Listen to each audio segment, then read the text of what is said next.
हमें उसी में आनंद आ रहा है। घर में मम्मी चालती है, बीनती है, धोती है, बनाते समय भी हाइजीनिक होने का दावा करती है, वो हमें अच्छा नहीं लगता। और बाहर का वही कचड़ा कूड़ा हमको आनंद देता है। इसीलिए तो जैसा खाओ अन्न, जैसा पियो पानी। आप सब तो बड़े ज्ञानी हो भाई, आपको सब पता है, लेकिन इसी कारण अज्ञानी हो क्योंकि आपको पता तो सब है। भैया आज आपका माइक बिल्कुल भी सही काम नहीं कर रहा, 3 दिन हो चुके हैं, सेटिंग करवा लिया करो, है ना। सुबह सेटिंग ठीक थी, अभी बिगड़ गई पूरी। कोई बात नहीं, कर्म परवशे आगे आ रही है गाथा श्लोक, मुझे ठंडा रहना पड़ेगा। तो कहा उन्होंने, अब कैसे ठीक हो गया? गजब बात है भैया। आम, नींबू और बानिया ये मस्के से रस देते, इनको मसकना पड़ता है तो रस निकल आता। हमारे चंदू काका को भी ठोकना पड़ता है। तो कहने का तात्पर्य यह चल रहा था कि हमारे जो अरिहंत भगवान है, हमारे आराध्य हैं, उनको हितोपदेशीपना प्राप्त है। क्या है? लेकिन इन दोनों के पीछे कारण क्या है? कारण है पीछे एक और शब्द आता है, वीतरागी। बोलिए, वितरागी नहीं। आप सब तो क्या हो कि नहीं हो? है ना महाराज, 10 का माल 8 में खरीदना चाहते हैं महाराज। हम गरीबों से बार्गेनिंग करते हैं महाराज, इसलिए हम सब क्या है, अरे दान भी देते हैं भिखारी को, तो उसमें भी यदि 5 का सिक्का निकल आए तो वापस अंदर डाल देते हैं। 1 का सिक्का निकालते हैं, उसमें भी घुमा घुमा कर देखते हैं। क्या देखते हैं? खोटा वाला होगा वही डालेंगे, अच्छा वाला। एम आई राइट और रॉन्ग? बिल्कुल, I am absolutely all right. मुझे पता है, मेरा नाम अनुभव सागर है। अभी भले ही आत्मा का ज्यादा अनुभव हुआ हो ना हुआ हो, आपको देख के संसार का तो अच्छा अनुभव मुझे हो गया। इसलिए गुरुदेव कहते हैं कि बंधुओं ध्यान रखिए, जो भी मेरे जीवन में हो रहा है वह मेरे कारण हो रहा है। किसके कारण हो रहा है? मेरे किए हुए कर्मों के कारण हो रहा है। और वह कर्म भी कैसा, आगे आचार्य समंत भद्र महाराज कहेंगे। आप किताबों में देखें, 12वें नंबर का श्लोक हमारे पास आ रहा है। कर्म परवशे शांते दुःखैरन्तरितोदये। फिर से बोलेंगे, कर्म परवशे शांते दुःखैरन्तरितोदये। पाप बीजे सुखे नास्था, पाप बीजे सुखे नास्ता, श्रद्धा नाकांक्षणा स्मृता, श्रद्धा नाकांक्षणा स्मृता। चलिए एक बार साथ में बोलते हैं अपन सब। कर्म परवशे शांते दुःखैरन्तरितोदये। पाप बीजे सुखे नास्ता, श्रद्धा नाकांक्षणा स्मृता। ये एकमात्र श्लोक ऐसा है कि जिस श्लोक का सच में चिंतन कर लिया तो शायद दुख होते हुए भी दुख महसूस होना बंद हो जाएंगे। लेकिन पुनः कहूंगा कि शब्दों की जगह चेतना से सुनने का प्रयास करना, भावों से सुनने का प्रयास करना। एक एक शब्द इतना सरल है लेकिन पचाने में बड़ा कठिन है। गले से तो उतर जाता है लेकिन लीवर से भी सही पचकर उतर जाए, ये बड़ी जबरदस्त बात है। कैसी बात है? और नहीं पच पाए तो फिर जबर और दस्त को अलग कर दो, है फिर वही होना है, बस बार बार होना है। और इसीलिए हो रहा है क्योंकि इतनी जबरदस्त बात को हम पचा नहीं पा रहे। कर्म पर वशे, कैसे है कर्म? पर वश है, पर के अधीन है। हम जो पहले कर चुके हैं अब वो आएगा, अब उसमें कुछ नहीं किया जाता। महाराज जी आज रिजल्ट आने वाला है, आशीर्वाद दे दो। मैंने कहा क्या फायदा, नहीं महाराज आपके आशीर्वाद से। मैंने कहा बेटा आशीर्वाद इज द एक्सटर्नल थिंग, पहले जो पेपर में लिख करके आया है उसका तूने क्या किया। यदि तूने अच्छा लिखा होगा तो मैं आशीर्वाद का हाथ नहीं भी उठाऊंगा तो तेरा काम होने वाला है, और अगर तू कुछ नहीं लिख करके आया है तो तीर्थंकर प्रभु भी आ करके तेरा कुछ नहीं बना सकते। कर्म परवश्य, जो कर्म का उदय आएगा वो आएगा, ये फाइनल है। लेकिन आने के बाद अब रोना मत, क्योंकि शांते बोलो स अंते, क्योंकि जो भी कर्म आएगा उसका अंत निश्चित है। दिन आया है तो बोलो बोलो, और रात आई है तो नहीं। दिन पकड़ के बैठ जाओ, नहीं जाने देंगे नहीं जाने देंगे। याद रखना आप चले जाओगे मगर दिन तो जाएगा, ये बात। इसलिए कहते हैं कुछ सीखना हो तो अपने दोनों पैरों से सीखना। किससे सीखना बोलो ना। ये जो एक मुंह लेके आए खोल लो, किससे सीखना है पता है किसने कहा है? सुन लो। जो आचार्य आपको बहुत प्रिय हैं, जो आचार्य आज आपके लोकप्रिय आचार्य हैं, ऐसे आचार्य ने कहा है। कौन से आचार्य? व्हाट्सएप आचार्य। बोलो ना कौन से आचार्य? तो आचार्य व्हाट्सएप कहते हैं कि कुंद कुंद के पास मत जाओ, अकलंक के पास मत जाओ, अनुभव सागर के पास मत जाओ, उसके पहले अपने दोनों पैरों के पास जाओ। किसके पास जाओ? जाना मत, वहीं रह जाना, पर देख लेना कि अगर सीखना हो तो अपने दोनों पैरों से कुछ सीखना।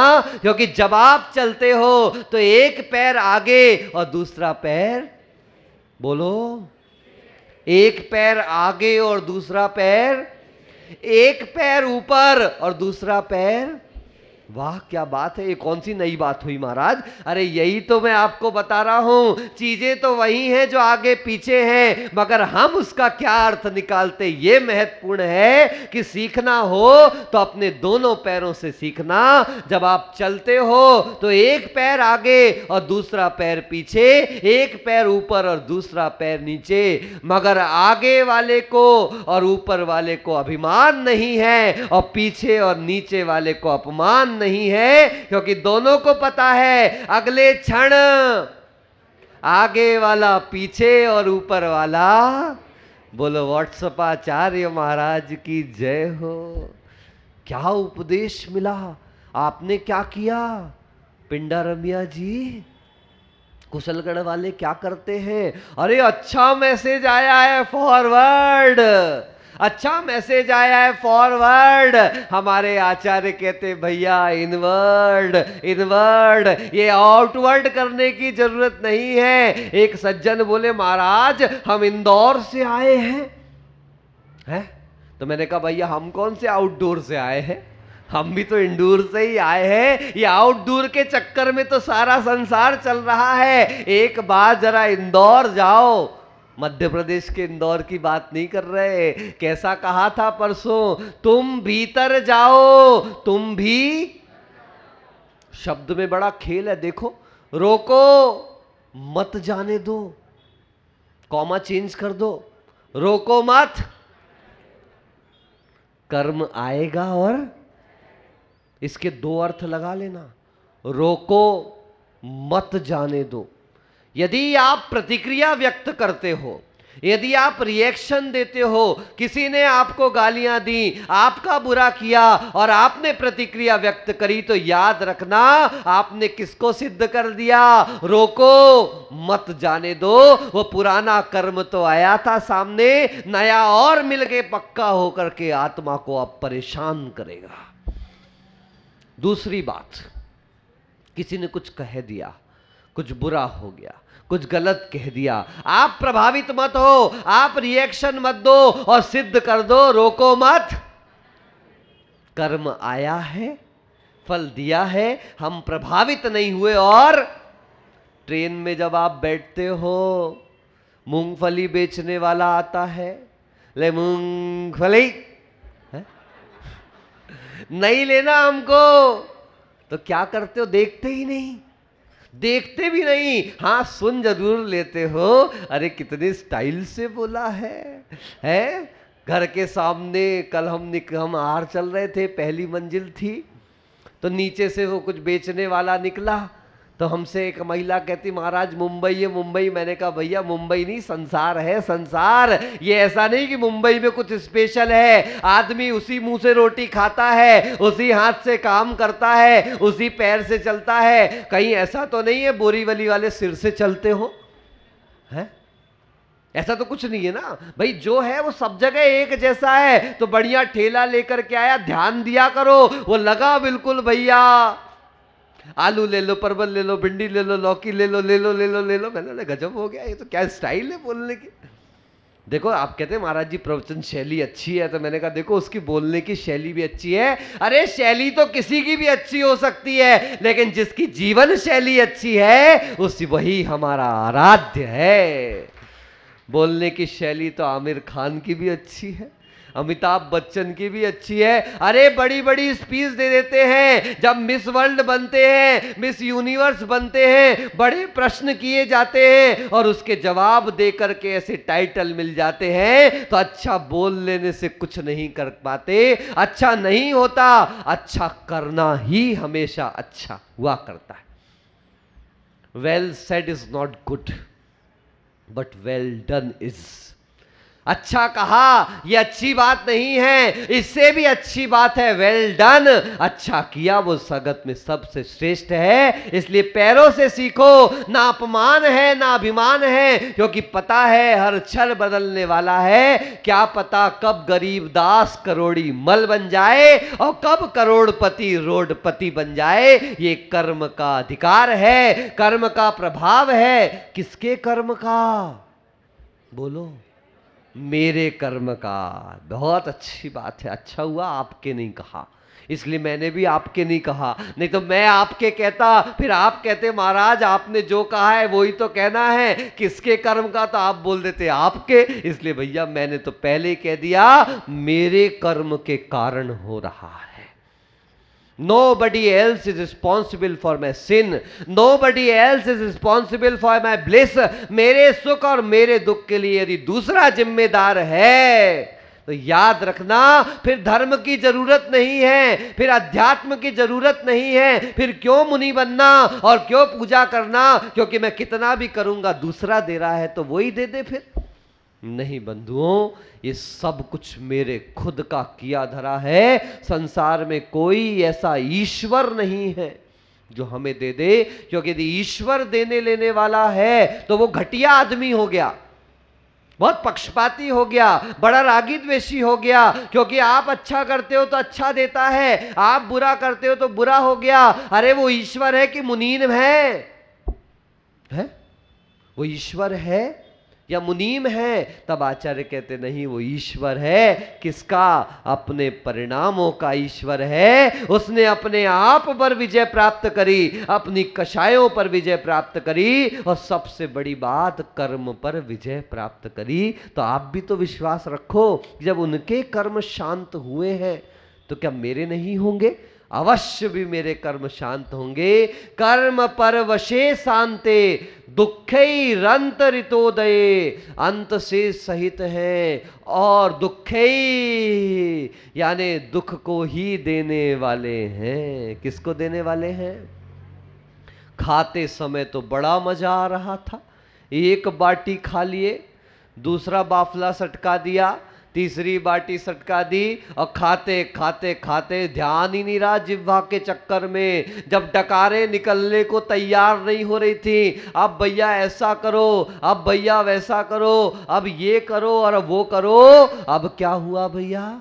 आचार्य कह रहे बंधु याद रखना कि जो दुख आया है और जिस सुख को तुम भोग रहे हो वो नियम रूप से दुख में बदलेगा, ये सिद्धांत है। जैसे अभी आपको 2 बार कह दिया कि रात आई है, तो यदि परमानेंट चाहिए है, परमानेंट सुख चाहिए है, तो उसके लिए आपको परफेक्ट होकर के सबसे पहले उस अध्यात्म की ओर मुड़ना पड़ेगा कि कर्म आएगा, फल देगा और चला जाएगा, कर्म रहने वाला कर्म उनका रहेगा जो प्रतिक्रिया देंगे, जो रिप्लाई देंगे, जो लड़ाई झगड़ा करेंगे, जो रिएक्शन देंगे, उनका कर्म रह जाएगा। और जो प्रतिक्रिया नहीं देंगे तो फिर कर्म कैसे हो जाएंगे? खिसियानी बिल्ली खंबा नोचे निकल जाएंगे, चले जाएंगे, हल्ला करके जाएंगे, लड़ झगड़ के जाएंगे, आपको परेशान करके जाएंगे, लेकिन पक्का मान लेना कि कर्म जा रहे हैं। याद रखना, नाली में जिस जगह गंदगी बाहर निकलती है वहां सबसे ज्यादा बदबू, बाकी तो ढका हुआ है, बंद है। बदबू कहां आती है? जहां से नाली का कचरा निकल रहा है। जिस जगह तकलीफ हो, जिस जगह दुख हो, उस समय श्रद्धा पक्की कर लेना, यहीं से मेरे कर्म निकल रहे हैं। कभी ध्यान में बैठते हो, सामायिक में बैठते हो, पूजा करने बैठते हो, जाप माला करने के लिए बैठते हो, तब क्या होता है? अपन तो कभी नॉर्मली, आजकल नीचे बैठना तो बंद ही हो गया, अब तो खाना भी टेबल पर है, बैठना भी टेबल पर है, अब जाने की व्यवस्था भी ऊपर से ही हो रही है, तो सब व्यवस्थाएं तैयार हैं। तो क्या किया? अब बैठे और दर्द हुआ, उस समय अपना चिंतन क्या होना चाहिए कि जिस जगह दर्द हो रहा है, जिस जगह तकलीफ हो रही है, यानी वहीं से गंदगी निकल रही है, वहीं से पाप कर्म निकल रहा है। तो जैसे नाली का पानी निकलते समय आपको विकल्प नहीं होता, क्योंकि मुझे विश्वास है कि गंदगी बाहर जा रही है, वैसे ही पाप कर्म भी निकल रहा है। अपने आप समता भाव आपके अंदर आने लगेगा। कर्म परवशे शांते दुखे रंत ऋतोदये, पाप बीजे सुखे नास्था। ये सारा जो आपका कर्म है वह पाप का बीज है। क्या है? आगे के लिए तैयार हो रहा है, आगे के लिए बोता चला जा रहा है। आज का क्रिया भविष्य के लिए तैयार होगा। मेरी बात पर विश्वास नहीं तो कम से कम न्यूटन पर तो विश्वास रखो।